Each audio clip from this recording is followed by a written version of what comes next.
അസ്സലാമു അലൈക്കും.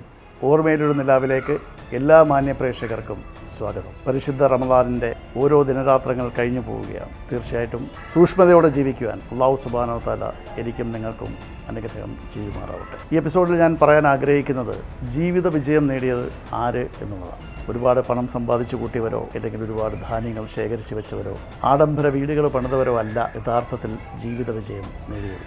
ജീവിത വിജയം നേടുന്നത് ആരോ അവൻ്റെ അന്ത്യനാളിൽ അവൻ്റെ മരണത്തിന് മുമ്പ് ലാ ഇലാഹ ഇല്ലല്ലാ എന്ന് ചൊല്ലി മരിക്കുന്നവൻ തന്നെയാണ്. അതിനുവേണ്ടി ഈ ഭൂമിയിൽ ചെയ്യേണ്ടതായിട്ടുള്ള ഒരുപാട് കാര്യങ്ങൾ, അതിൽ ഏറ്റവും പ്രാധാന്യം നിറഞ്ഞത് റമദാൻ മാസമാണ്. ആ റമദാൻ മാസത്തിലെ ഓരോ മണിക്കൂറുകളും നമ്മുടെ ജീവിതത്തിൽ, ഓരോ മിനിറ്റും നമ്മുടെ ജീവിതത്തിൽ, ഓരോ സെക്കൻഡും നമ്മുടെ ജീവിതത്തിൽ ഏറ്റവും അനുഗ്രഹം ചൊരിയുന്ന ദിവസമാണ്. ചെകുത്താനെ, ഷെയ്ത്താനെ, ഇബ്ലീസിനെ പിടിച്ചു കെട്ടിയ മാസം, തിന്മകളിൽ നിന്ന് അകറ്റപ്പെടുന്ന മാസം, തീർച്ചയായും മനുഷ്യനാകുന്ന മാസമാണ്. മലക്കുകൾ ഭൂമിയിൽ മനുഷ്യരെയും ജിന്നുകളെയും എല്ലാം സസൂക്ഷ്മം ശ്രവിക്കുകയും വീക്ഷിച്ചുകൊണ്ടേയിരുന്നു കൊണ്ട് മലക്കുകൾ അള്ളാഹുവിനോട് സ്തുതി പാടിക്കൊണ്ട് പറയും, റബ്ബേ, ഇൻസുകളും ജിന്നുകളും മനുഷ്യരും ജിന്നുകളും നിന്നെ പ്രകീർത്തിക്കുന്ന ഈ മാസം എത്രയോ പോരിഷം നിറഞ്ഞ ഒരു മാസമാണ്. റമദാൻ മാസത്തിലെ ഓരോ നിമിഷങ്ങളും നമുക്ക് ഏറ്റവും അനുഗ്രഹീതമാണെന്ന് ഞാൻ നേരത്തെ സൂചിപ്പിച്ചതുപോലെ നമസ്കാരങ്ങളും അതോടൊപ്പം തന്നെ ഇബാദത്തുകളും പള്ളികളിൽ ഇഅ്തികാഫിരുന്നു കൊണ്ടും അള്ളാഹുവിനെ സ്തുതി പറഞ്ഞുകൊണ്ടും തീർച്ചയായിട്ടും പാപപ്പെട്ടവരുടെ കണ്ണീരൊപ്പിക്കൊണ്ടും അവൻ്റെ വിശപ്പ് ഒപ്പിക്കൊണ്ടും സക്കാത്തും സദക്കയും നടത്തിക്കൊണ്ടും ഈ പുണ്യ മാസത്തെ നമുക്ക് അനുഗ്രഹീതമായി ജീവിത വിജയം നേടാം എന്ന് ഞാൻ ആഗ്രഹിക്കുകയാണ്. തീർച്ചയായും ഈ ജീവിത വിജയത്തിന് വേണ്ടി നാം എല്ലാവരും ഒരുമിച്ച് പ്രവർത്തിച്ചുകൊണ്ട് നമ്മൾ അള്ളാഹുവിനോട് കൂടുതലടുത്ത് അള്ളാഹുവിനോട് സംവേദിച്ചുകൊണ്ട് നമ്മുടെ ആകുലതകൾ പറഞ്ഞുകൊണ്ട് നമ്മുടെ സങ്കടങ്ങൾ രേഖപ്പെടുത്തിക്കൊണ്ട് അള്ളാഹുവിനോട് ദുആ ചെയ്യാം. എല്ലാ ദിനരാത്രങ്ങളും അള്ളാഹുവിന് വേണ്ടിയുള്ളതാണ്. തീർച്ചയായും നമ്മൾ മാതാപിതാക്കളെ ചേർത്ത് പിടിച്ചുകൊണ്ട് നമ്മുടെ കുടുംബങ്ങളിൽ വിള്ളലുണ്ടാകാതെ ഈ പുണ്യ റമദാനിൽ ഒരു തീരുമാനം നമുക്കെടുക്കാം. നമ്മളെ സംബന്ധിച്ചിടത്തോളം ജീവിത വിജയം നേടാൻ നമ്മൾ അഹോരാത്രം പണിപ്പെട്ടേ പറ്റത്തുള്ളൂ. അള്ളാഹു ആഗ്രഹിക്കുന്ന രീതിയിൽ നമ്മൾ ജീവിച്ച് മരണപ്പെടുവാൻ എല്ലാവിധ അനുഗ്രഹങ്ങളും എനിക്കും നിങ്ങൾക്കും അള്ളാഹു നൽകുമാറാകട്ടെ.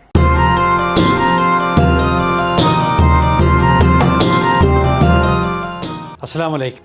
മാന്യ പ്രേക്ഷകർക്ക് ഓർമ്മയിലൊരു നിലാവിലേക്ക് സ്വാഗതം. ഇന്ന് എന്നോടൊപ്പം റിയാദിൽ കൊല്ലം ജില്ലയിലെ ചാത്തന്നൂരിൽ നിന്നുള്ള ഒരു അതിഥിയാണ് പ്രിയപ്പെട്ട അനു ജോർജ്. ഒട്ടേറെ വർഷങ്ങൾക്ക് മുമ്പ് റിയാദിലെത്തുകയും ജോലിയിൽ ഏർപ്പെടുകയും പിന്നീട് ഒരു വ്യാവസായിക സാമ്രാജ്യം കെട്ടിപ്പൊക്കിയ അനു ജോർജിനെ വളരെ സ്നേഹത്തോടെ സൗഹാർദ്ദത്തോടെ നമുക്ക് ഈ എപ്പിസോഡിലേക്ക് സ്വാഗതം ചെയ്യാം. ഹലോ, നമസ്കാരം. നമസ്കാരം സാർ. വലിയ സന്തോഷം.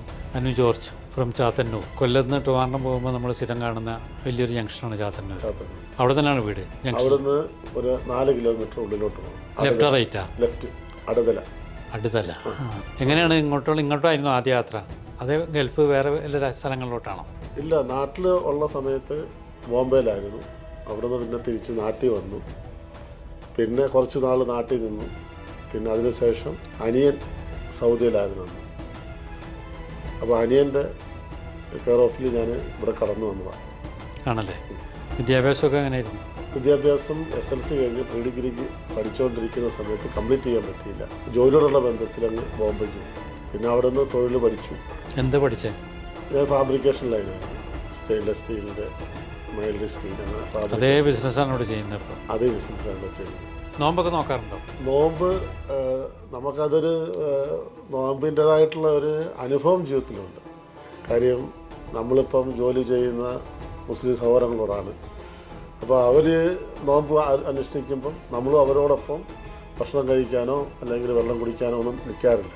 പിന്നെ നമ്മളും അവരുടെ ആ ചിട്ടയിൽ അങ്ങ് പോകുന്നു. മിക്കവാറും സമയങ്ങളിൽ ദിവസങ്ങളിലും അത് നോമ്പ് തന്നെ ആയിട്ടാണ് എടുക്കാറുള്ളത്. ഇവിടുത്തെ ഒരു അന്തരീക്ഷം അതാണ്.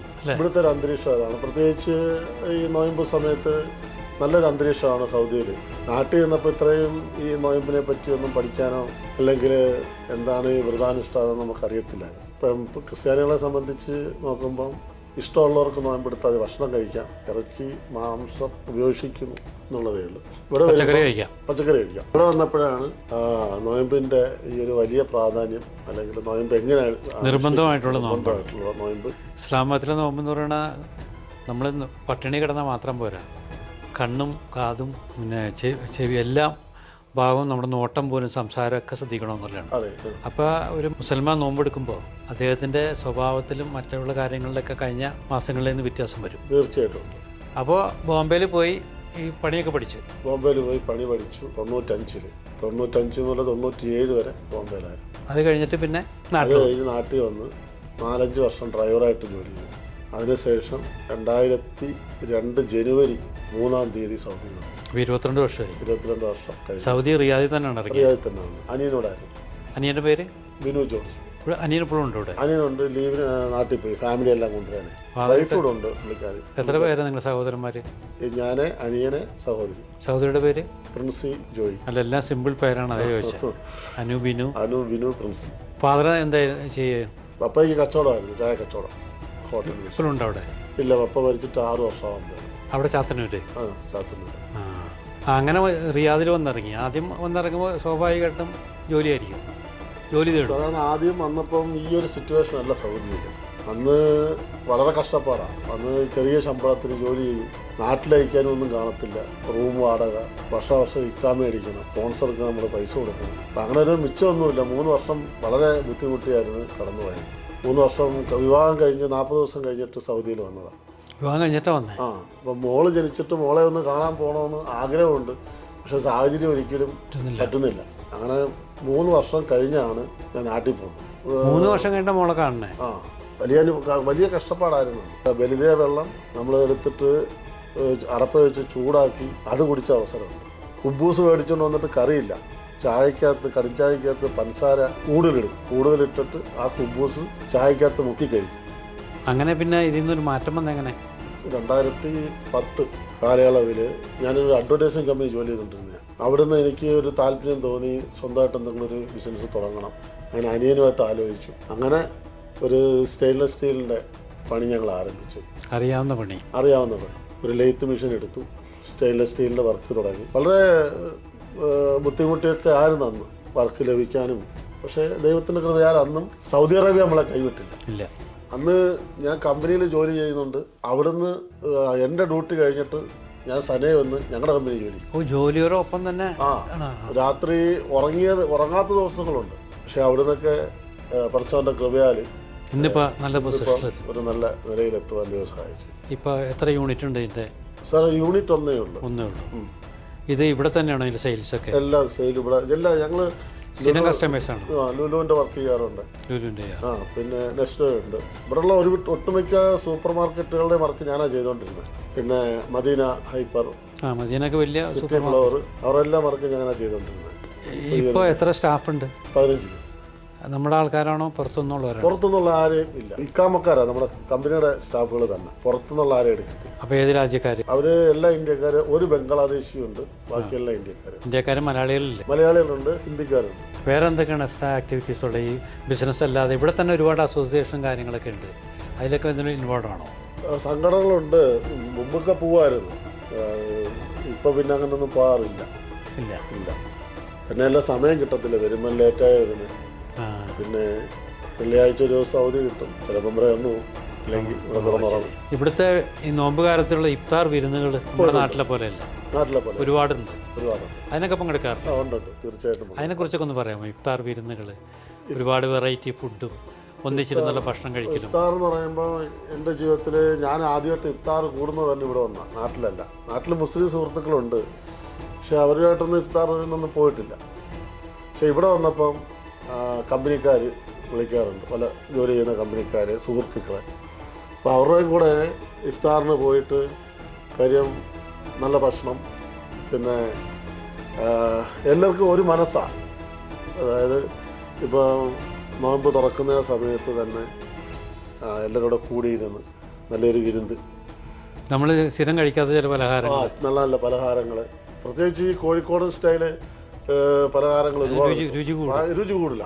നമ്മളെ കൊല്ലം, തിരുവനന്തപുരം, ആലപ്പുഴ ഏരിയയിലുള്ള കോഴിക്കോട്, മലപ്പുറം, കണ്ണൂരൊക്കെ നല്ല ടേസ്റ്റി ആയിട്ടുള്ള വിഭവങ്ങൾ കിട്ടും. ഭാഷകൾ ഏതൊക്കെ അറിയാം? ഭാഷ അറബി അറിയാം, ഹിന്ദി അറിയാം, ഇംഗ്ലീഷ്. അറബി ഹിന്ദി ഉണ്ടെങ്കിൽ തന്നെ ഇവിടെ നിൽക്കാം അല്ലേ? ഇംഗ്ലീഷ് ആവശ്യം നടന്നു പോകും. ഈ സൗദിയുടെ ഡെവലപ്മെൻറ്റിനെ കുറിച്ച്, ഇനി വരാൻ പോകുന്ന പുരോഗതിയെക്കുറിച്ചൊക്കെ നമ്മുടെ പ്രേക്ഷകരിലോട്ട് സംസാരിക്കാം. കാരണം ഭയങ്കര പ്രതീക്ഷയാണ് നമുക്ക്. എൻ്റെ കാഴ്ചപ്പാട് ശരിയാണെങ്കിൽ സെയിം യൂറോപ്പ് തന്നെ ആയിരിക്കാം 2030 സൗദി അറേബ്യ. കാര്യം ഇപ്പോൾ ഇവിടുത്തെ രാജാവിൻ്റെ മകൻ MBS, പുള്ളിക്ക് ഫ്യൂച്ചർ ഭയങ്കര പ്ലാനിങ് ആണ്. Mohammed bin Salman. അതായത് പുള്ളി എല്ലാവരെയും സ്നേഹിക്കുന്ന ഒരു മനുഷ്യനാണ്. വിദേശികളെന്നോ സ്വദേശികളെന്നോ ഇല്ല. ഇത്രയും സ്വാതന്ത്ര്യം കിട്ടി ഇവിടെ. ഞാനിവിടെ വരുന്ന സമയത്ത് നമുക്ക് ഇത്ര സ്വാതന്ത്ര്യമൊന്നും ഇല്ല ഇവിടെ. പക്ഷേ ഇപ്പം ഈ രാജ്യത്ത് ഭയങ്കര നല്ല സ്വാതന്ത്ര്യമാണ്. നമ്മുടെ നാട്ടിനേക്കാളും പേടി കൂടാതെ ജീവിക്കാൻ പറ്റുന്ന ഒരു സ്ഥലം എനിക്ക് തോന്നുന്നു വേൾഡിൽ തന്നെ മര്യാദയ്ക്ക് ജീവിക്കുകയാണെങ്കിൽ വേൾഡിൽ തന്നെ ഏറ്റവും നല്ലൊരു രാജ്യമാണ് ഇവിടെ.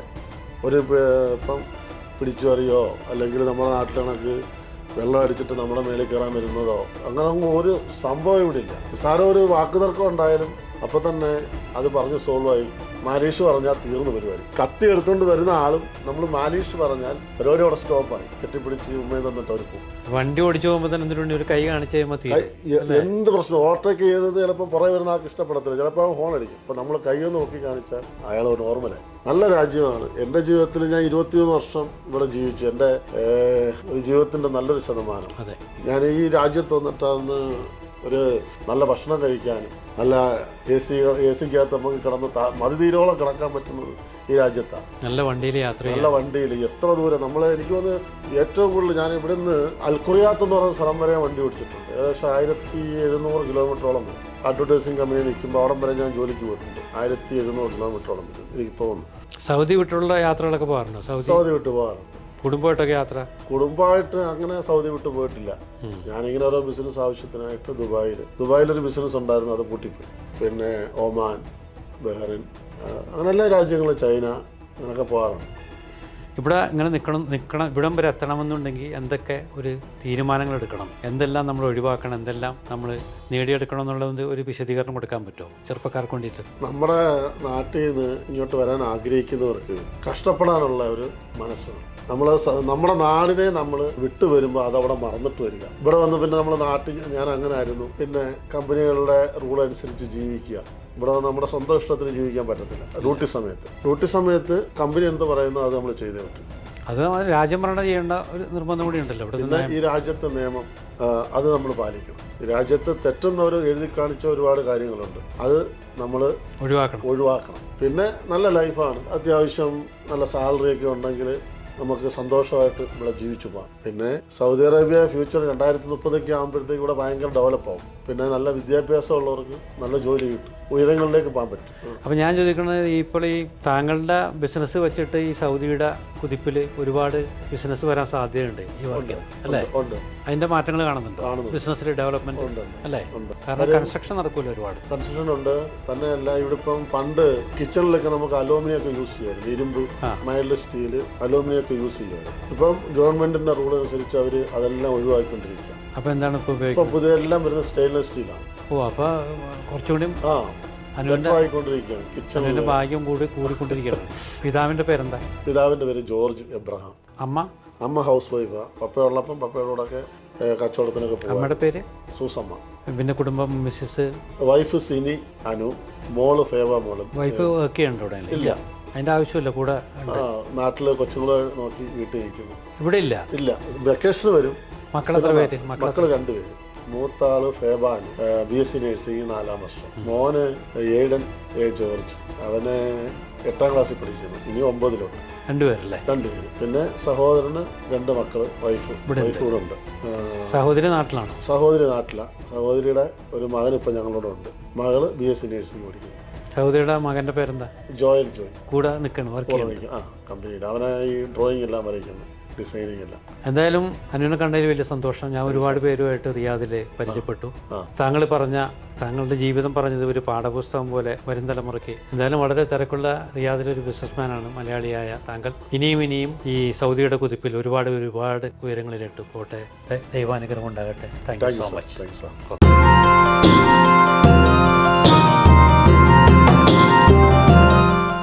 നിവൃത്തിയില്ലാണ്ടായിട്ട് റെയിൽവേ പാളത്തിൽ കൊണ്ട് തല വെച്ചു മരിക്കാനായിട്ട്. അങ്ങനെയുള്ള ഒരു അവസരം കൊടുത്തിട്ടില്ല. ഇല്ല, ഞാൻ അധ്വാനിച്ച് ഞാൻ ഇവിടെ നിന്ന് ഉപ്പുവെള്ളം കുടിച്ച പൈസയാണ്. എൻ്റെ ജീവിതത്തിൽ എൻ്റെ കൂടെ നിന്ന എൻ്റെ ഭാര്യയ്ക്ക് എത്ര നന്ദി പറഞ്ഞാലും തീരൂല. അസ്സലാമു അലൈക്കും. ഓർമ്മയിലൊരു നിലാവ് ഇന്നത്തെ എപ്പിസോഡ് ആരംഭിക്കുകയാണ്. ഇന്നത്തെ നമ്മുടെ അതിഥി തിരുവനന്തപുരം ജില്ലയിൽ നെടുമങ്ങാട് ആനാട് സ്വദേശിയായ ജാഫർ സാഹിബാണ്. ജാഫർ സാഹിബ് ഒട്ടേറെ വർഷങ്ങളായിട്ട് റിയാദിലെ പ്രവാസിയാണ്. ഏകദേശം 42 വർഷക്കാലം, ദീർഘകാലം. ഒരുപാട് വിശേഷങ്ങൾ അദ്ദേഹത്തിന് നമ്മളോട് പറയാനുണ്ട്. ഈ പരിശുദ്ധ റമദാനിൽ വളരെ സ്നേഹത്തോടെ ആദരവോടെ നമ്മുടെ പരിപാടിയിലേക്ക് ജാഫർ സാഹിബിനെ സ്വാഗതം ചെയ്യുകയാണ്. അസ്സാം വലൈക്കും. ഒരുപാട് വർഷമായി അല്ലേ? ഒരുപാട് വർഷം 82 ഞാൻ വന്നതാണ്. ബോംബെയിൽ നിന്ന് കറാച്ചി റിയാദ്. കറാച്ചി റിയാദാണ്. വന്നതാണ്. എങ്ങനെയാണ് അവിടെ നിന്നുള്ള ഒരു തുടക്കം? കാരണം അന്ന് ബോംബെയിലോട്ട് പോകാറില്ലേ നാട്ടിൽ നിന്ന്? നാട്ടിൽ നിന്ന് ബോംബെയിൽ വന്നിട്ട് ബോംബെയിൽ അന്തേരിയിൽ 10-20 ദിവസം അന്തേരിയിൽ ഗുപ്ത ട്രാവൽസ് എന്ന് പറഞ്ഞ ട്രാവൽസ് ഉണ്ട്. ആ ട്രാവൽസ് വഴിയാണ് വരുന്നത്. എന്താണ് നാട്ടിൽ നിന്ന് പോരാനുള്ള ഒരു കാരണം? കാരണം വീട്ടിലൊക്കെ ബുദ്ധിമുട്ടാണ്. അന്നത്തെ കാലഘട്ടത്തിൽ ഒരുപാട് ബുദ്ധിമുട്ടാണ്. സംസാരിക്കാൻ പോലും ഒരാൾ ഇല്ലാത്ത ഒരു കാലഘട്ടത്തിലാണ് ഞാൻ പറഞ്ഞത്. മരുഭൂമിയാണ് കൂടുതൽ. മരുഭൂമിയാണ് ഏറ്റവും കൂടുതൽ. ഞാൻ വരുന്ന സമയത്ത് ഒരു 2-3 മാസം വരെ ഒരു മലയാളി പോലും കാണാൻ കഴിഞ്ഞിട്ടില്ല. അപ്പോൾ എങ്ങനെ ഭാഷ അറബി അറിയാമായിരുന്നോ? അറബി അറിയില്ല. കയ്യാകൃതി കൊണ്ട് കാണിച്ച് ഭക്ഷണത്തിൻ്റെ കാര്യമൊക്കെ പറയും. വെള്ളം കുടിക്കുമ്പോൾ ഇങ്ങനെ കൈ കൊണ്ട് കാണിച്ച് അങ്ങനത്തെ രീതിയിലൊക്കെ ആയിരുന്നു അന്ന്. പിന്നെ ഭാഷ പഠിച്ചു. വന്നു കഴിഞ്ഞിട്ട് എത്ര നാൾ കഴിഞ്ഞപ്പോൾ ജോലി കിട്ടി? ജോലി വന്നതിൻ്റെ അന്ന് പിറ്റേ ദിവസം മുതൽ ജോലിയാണ്. എന്ത് ജോലി? ജോലി അന്ന് ബോർഡ് കടയാണ് എൻ്റെ സ്പോൺസറിന്. ബോർഡ്. അപ്പോൾ അത് 2 കൊല്ലം അതിൻ്റെ കൂടെ നടന്നു. അപ്പോൾ പിന്നെ ഞാൻ പറഞ്ഞു, ഞാൻ പ്രത്യേകിച്ച് എന്തെങ്കിലും ഒരു സ്ഥാപനം ഞാൻ തുടങ്ങട്ടെന്ന് ചോദിച്ച് സന്തോഷം പറഞ്ഞു.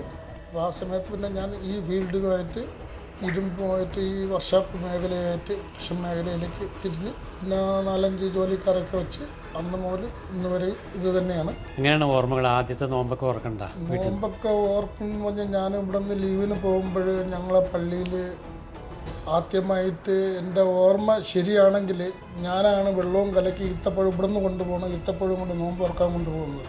ഓ, അത് ശരി. മനസ്സിലായില്ലേ? പിന്നെ സംസം വെള്ളം കൊണ്ടുപോയി ഇവിടുന്ന്? സംസം വെള്ളം കൊണ്ടുപോകും. ഒരു കുപ്പിയിൽ, വലിയൊരു കുപ്പിയിൽ കൊണ്ടുപോകും. അതെല്ലാവർക്കും കുറേശ്ശെ കൊടുക്കും. അപ്പോൾ എൻ്റെ അടുത്തൊക്കെ വലിയ കാര്യവും എൻ്റെ ഒരുപാട് ഇഷ്ടമാണ് അവർക്ക്. പിന്നെ ഇന്നത്തെ തലമുറകൾ വരുമ്പോൾ അവരെ രീതി എൻ്റെ രീതിയായിട്ട് ഒത്തുപോകില്ല. അപ്പോൾ അത് പോയിട്ട് ഇവിടുന്ന് എല്ലാ നോമ്പ് കിറ്റുകളും പാവപ്പെട്ടവർക്ക്, അർഹതപ്പെട്ടവർക്ക് കൊടുക്കുള്ളൂ. അർഹത ഇല്ലാത്തവർക്ക് ഞാൻ കൊടുക്കില്ല. ഇവിടെ നാട്ടിലും അത് ഇപ്പോഴും ഞാൻ അങ്ങനെയാണ് വേണ്ടല്ലോ. അപ്പോൾ ഇപ്പോഴും ഞാൻ എൻ്റെ ഭാര്യയോ എൻ്റെ മക്കളോ അറിഞ്ഞോ അറിയാതെ ഞാൻ ഒരുപാട് പാവപ്പെട്ടവർക്ക് ഞാൻ ഇവിടെ നിന്നും കൊണ്ട് തന്നെ ചെയ്തു കൊടുക്കാറ്. നമുക്ക് പറഞ്ഞിരിക്കുന്നത് അങ്ങനെയല്ല, വലത് കൈ കൊണ്ട് കൊടുത്താൽ ഇടത് കൈ അറിയരുത്. അത് ചിലപ്പോൾ മക്കളറിയില്ല, ഭാര്യ അറിയില്ല. പക്ഷേ അത് എൻ്റെ ഫോണ് എൻ്റെ പേരക്കുട്ടി മാത്രമേ അത് ഓപ്പൺ ചെയ്യാറിയുള്ളൂ. പേരക്കുട്ടിക്ക് എത്ര വയസ്സായി? 18 വയസ്സായി. സഭാപാത്തി മാമർ എന്നാണ് അവളുടെ പേര്. അവൾ മാത്രമേ ആ ഫോൺ ഓപ്പൺ ചെയ്യാൻ പറ്റുള്ളൂ. അല്ലാതെ എൻ്റെ മോനോ ഒന്നും ഈ ഫോൺ ഓപ്പൺ ചെയ്യാൻ അറിയില്ല ആർക്കും. അപ്പോൾ അതിൽ നോക്കിയാൽ അറിയാൻ പറ്റും ബാപ്പ ആർക്കൊക്കെ എന്തൊക്കെ ചെയ്ത് കൊടുത്തിട്ടുണ്ടെന്ന്. എൻ്റെ മക്കളെങ്കിലും നാളെ ഇതിൻ്റെ ഒരു പ്രതിഫലം കിട്ടും. അതിന് കിട്ടിക്കൊണ്ടിരിക്കുന്നുണ്ട്. അള്ളാഹിൻ്റെ അനുഗ്രഹം കൊണ്ട് ഇന്നും വളരെ അധികം ഹാപ്പിയിലാണ് എൻ്റെ ജീവിതം. ഞാൻ എൻ്റെ മക്കളെടുത്തും ഞാൻ അത് തന്നെ പറഞ്ഞിട്ടുള്ളത്. അന്ന് ചെറുപ്പകാലത്തൊക്കെ നോമ്പ് പള്ളിയിലാണോ നോമ്പ് തുറക്കണേ? അവിടെ ഇല്ല, വീട്ടിലാണ് ഞാൻ നോമ്പ് തുറക്കണം. വീട്ടിലെ നോമ്പ് തുറക്കും. ബാപ്പയൊക്കെ ഉള്ളപ്പോൾ? ബാപ്പ എൻ്റെ ചെറുപ്പത്തിലേ മരണപ്പെട്ടു. ശരി. ഉമ്മ എനിക്കൊരു 10-14 വയസ്സ് 15 വയസ്സൊക്കെ ഉള്ളപ്പോഴൊക്കെ നല്ല ഇതൊക്കെയാണ്. ഞാൻ ഈ ഗൾഫിൽ വന്നിട്ട് ഫസ്റ്റിൽ വന്ന് ലീവിന് പോയിട്ട് ഇവിടെ തിരിച്ച് വന്ന് ഒരു 3 മാസം ആകുമ്പോഴാണ് എൻ്റെ ഉമ്മ മരണപ്പെടുന്നത്. മയത്തൊന്നും കാണാൻ പറ്റിയില്ല. അന്നത്തെ ആ സാഹചര്യം അങ്ങനെ പെട്ടെന്ന് പോകാൻ പറ്റില്ല. അത് പോയിട്ട് 10,000 റിയാൽ വേണം അന്ന് ടിക്കറ്റ് എടുക്കാൻ. അപ്പോൾ അത് കാരണം പോലെ എൻ്റെ അനിയനുണ്ടായിരുന്നു, എൻ്റെ ചേട്ടനുണ്ടായിരുന്നു നാട്ടിൽ. അവരെല്ലാം കാര്യങ്ങളൊക്കെ ചെയ്തു.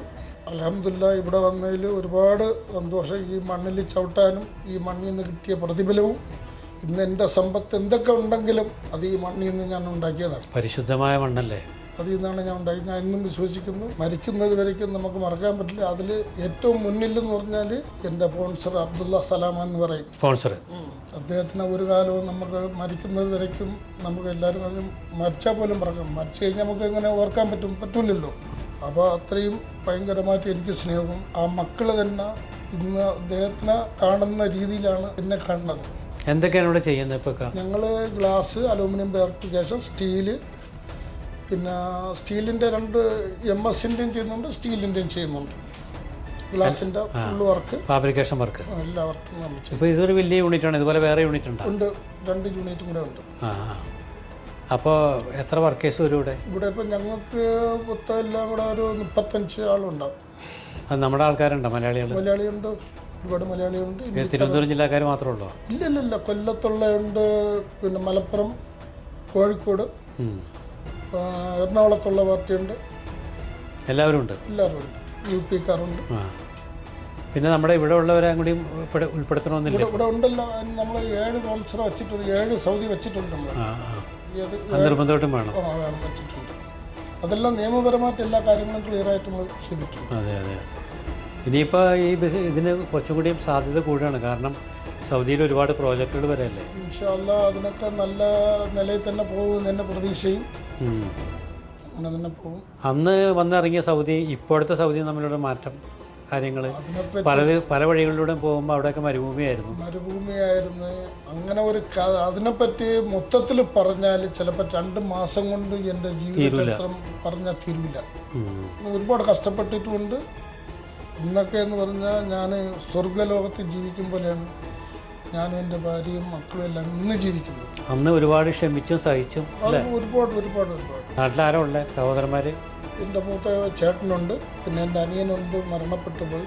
ഇവിടെ വെച്ചാണ് മരണപ്പെടുന്നത്. എൻ്റെ മൂത്ത പെങ്ങളുണ്ടായിരുന്നു, മരണപ്പെട്ടു പോയി. പിന്നെ ഇളയൊരു പെങ്ങളുണ്ട്, നാട്ടിൽ തന്നെയാണ് അവരെല്ലാം. ഇവിടെ ഇപ്പം മുജീബ് എന്ന് പറഞ്ഞ മകനുണ്ടല്ലേ? മകനുണ്ട്. മോനെ ഇവിടുത്തെ കാര്യങ്ങളൊക്കെ നോക്കും? മോനാണ് ഇപ്പോൾ കമ്പ്യൂട്ടറും കാര്യങ്ങളെല്ലാം. ഏറ്റവും കൂടുതൽ ഈ കമ്പ്യൂട്ടറും കാര്യങ്ങളൊന്നും എനിക്കറിയില്ല. അങ്ങനെയുള്ള കാര്യങ്ങളെല്ലാം മോനാണ് ചെയ്യുന്നത്. 42 വർഷം കൊണ്ട് ജാഫർക്ക് നേടിയെടുത്തതിൽ വളരെ സന്തോഷിക്കണം. ഇപ്പോൾ ഒരുപാട് അല്ലേ? അതിൽ ഒരുപാട് ദുഃഖങ്ങളും ഉണ്ട്. ദുഃഖങ്ങളുണ്ടാവും തീർച്ചയായിട്ടും. വലിയ വിജയം വരുമ്പോൾ അതിൻ്റെ പുറകിൽ പല പരാജയങ്ങളും വിഷമങ്ങളും ദുഃഖങ്ങളൊക്കെ ഉണ്ടാവും. നാട്ടിലും ഉണ്ട് ഒരു സ്ഥാപനം, ഇതുപോലെ ഒരു സ്ഥാപനം ഇവിടെ നാട്ടിലുണ്ട്. നെടുമങ്ങാടാ? നാടുണ്ട്. അൽസലാം എന്ന് തന്നെ പേര് തന്നെ. ഇപ്പം നമ്മുടെ ഇപ്പോൾ ഭരിക്കുന്ന സൽമാൻ രാജാവിൻ്റെ മകൻ ഭയങ്കര ചെറുപ്പക്കാരൻ, ഒരുപാട് മാറ്റങ്ങൾ വരുത്തുന്നു അല്ലേ? ഒരുപാട് മാറ്റങ്ങൾ വരുത്തുന്നു. നല്ല കാര്യങ്ങളാണ് ചെയ്യുന്നത്. അത് ഇഷ്ടപ്പെടുന്ന ആൾക്കാർ കുറേ ഉണ്ടാവും, ഇഷ്ടപ്പെടാത്ത ആൾക്കാർ കുറേ ഉണ്ടാവും. ഇഷ്ടപ്പെടാതിരിക്കേണ്ട നല്ല കാര്യങ്ങളല്ലേ ചെയ്യുന്നത്? നല്ല കാര്യങ്ങളാണ് ചെയ്യുന്നത്. പക്ഷേ ചില ആൾക്കാർക്ക് അത് ഇഷ്ടമല്ല. ഒരുപാട് ജനങ്ങളെ പിഴിയുന്നുള്ള ഒരു ധാരണ മനുഷ്യനുണ്ട്. രാജ്യത്തിൻ്റെ ഡെവലപ്മെന്റിന് വേണ്ടി ചെയ്യണം, അവർ ചെയ്യുന്നതാണ്. അതിനോടൊപ്പം നമ്മളും ചോദിച്ചു പോകുന്നുണ്ട്. കുടുംബത്തെക്കുറിച്ച് പറയുമ്പോൾ ഭാര്യയുടെ പേരെന്താ? നസീമ എന്നാണ് പേര്. മൂത്തത് മോള്, രണ്ടാമത്തെ മോൻ മുബീന എന്നാണ് മോളെ പേര്. മോൻ്റെ പേര് മുജീബ്. മൂത്ത മോളെ പേര് സഭാ ഫാത്തിമ ഉമ്മർ എന്നാണ്. അതാണ് ആ കുട്ടിയാണ് നമ്മുടെ മൊബൈലിന്റെ അതാണ്. പിന്നെ അതിന്റെ ഇളയത് ഇപ്പോൾ 6 വയസ്സായി. അതുപോലെ തന്നെ. പിന്നെ മോൻ്റെ 2 മക്കളും അവരെല്ലാവരും കൂടെ തന്നെ ആയിരുന്നു. ഇവിടെ ആയിരുന്നു. ഇപ്പോൾ 10ാം ക്ലാസ് വരെ പേരക്കുട്ടി ഇവിടെയാണ് പഠിച്ചത്.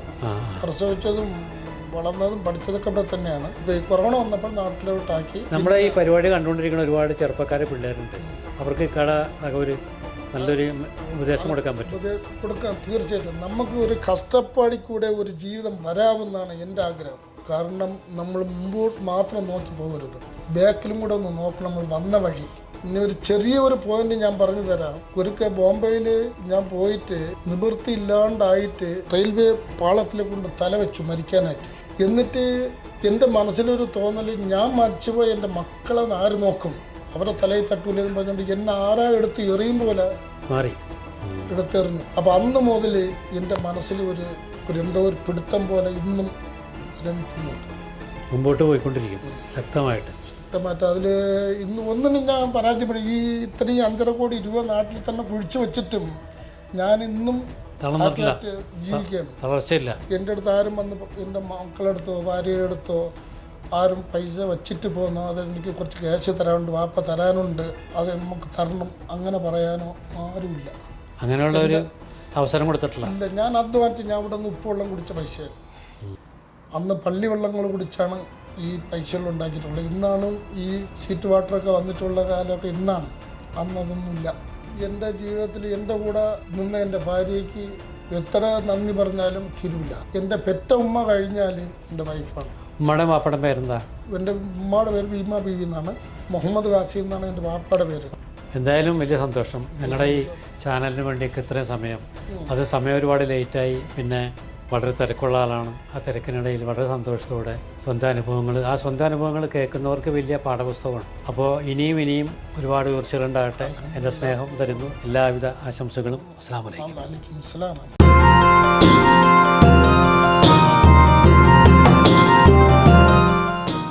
ഓർമ്മയിലൊരു നിലാവിൻ്റെ ഈ എപ്പിസോഡ് ഇവിടെ പൂർണ്ണമാവുകയാണ്. മറ്റൊരു എപ്പിസോഡുമായി ഇൻഷാ അല്ലാഹ് നിങ്ങളുടെ മുന്നിൽ ഞാൻ നാളെ എത്തുന്നതാണ്. അതുവരേക്കും അസ്സലാമു അലൈക്കും.